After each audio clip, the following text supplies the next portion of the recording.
Let's talk about personal rules and boundaries.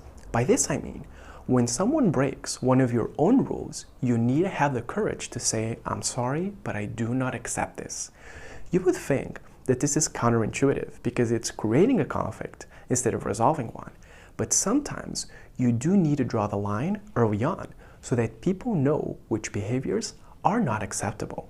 And then you have a small conflict early on versus letting it drag on and having a bigger conflict later.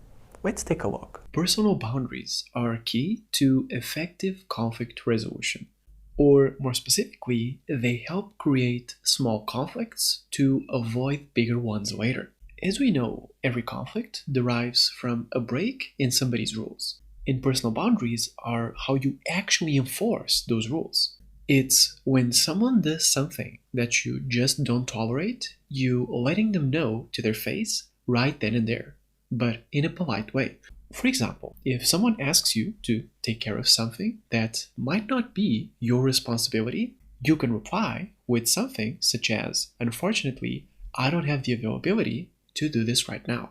Or when someone asks you to take notes in a meeting, for example, and that is not your responsibility, you can reply with, I'm sorry, but I'm not in a position to take care of this right now. Or when someone asks you to work on the weekend, you simply saying, unfortunately, I can. You may have these rules about what you tolerate or not, but actually enforcing them comes down to personal boundaries, what you accept or not from the people around you.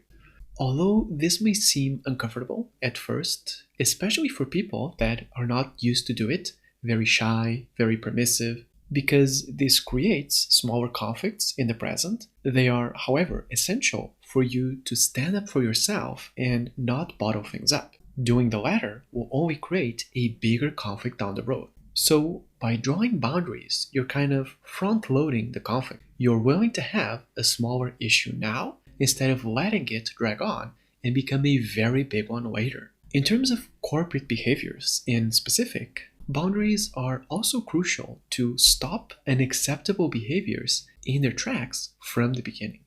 Because if you don't draw a boundary the first time or the second time that someone does something incorrect, they will just keep doing it. If someone speaks over you or cuts you off at a meeting, or you're a woman and they call you honey or act condescending, and you actually tolerate it instead of immediately drawing the boundary, and if this keeps going for multiple times, they'll become used to it and just keep doing it.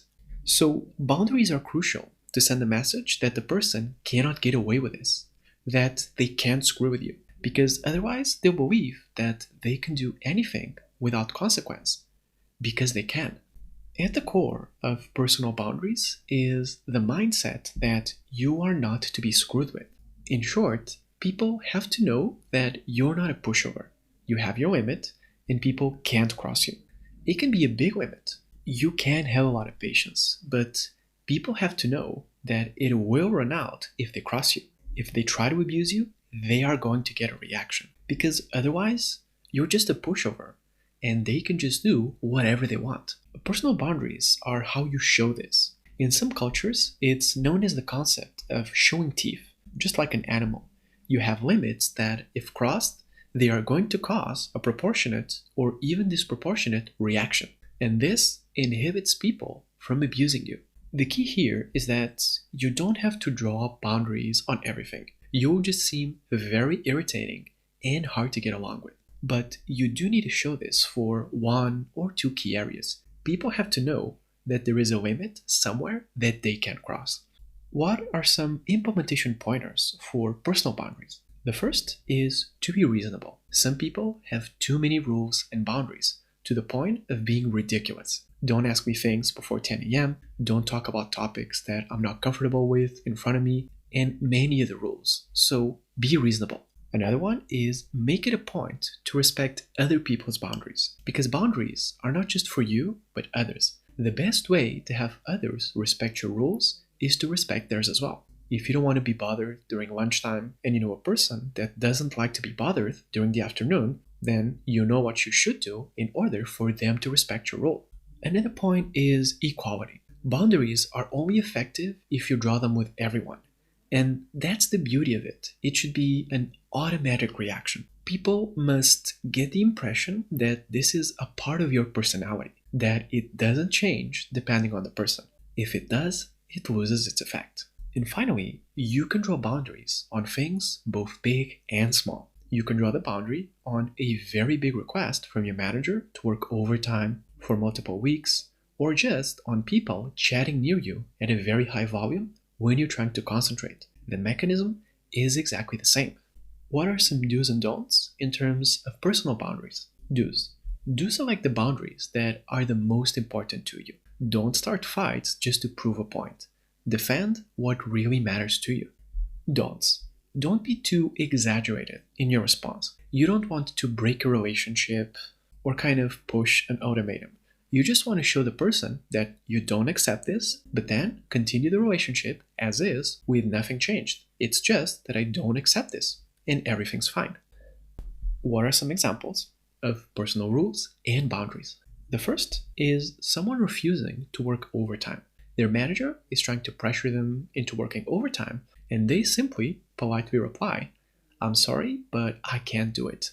This is an example. Another is politely disagreeing with the manager. They may give you directions to follow blindly without questioning, and you politely say, "I disagree with this approach unless you give me a justification." And finally, refusing to be called certain names is another one. You may have a colleague that is just acting too familiar, calling you lazy or dumb as a comment, even if as a joke, but you politely tell them to their face that you will not tolerate this.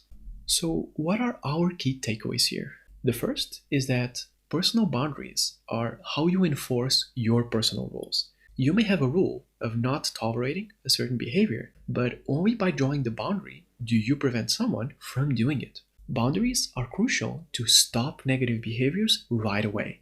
Don't tolerate overtime or offensive behavior the first time, and the person will never ask a second one. And finally, boundaries can be drawn on multiple topics and for multiple attitudes. Only you know what you tolerate from others. So as we see, personal boundaries can be useful both to prevent conflicts that you don't want by removing yourself from them entirely, but also to give people the impression that there are certain things that you just don't tolerate, and you create a small conflict now instead of having a bigger one later.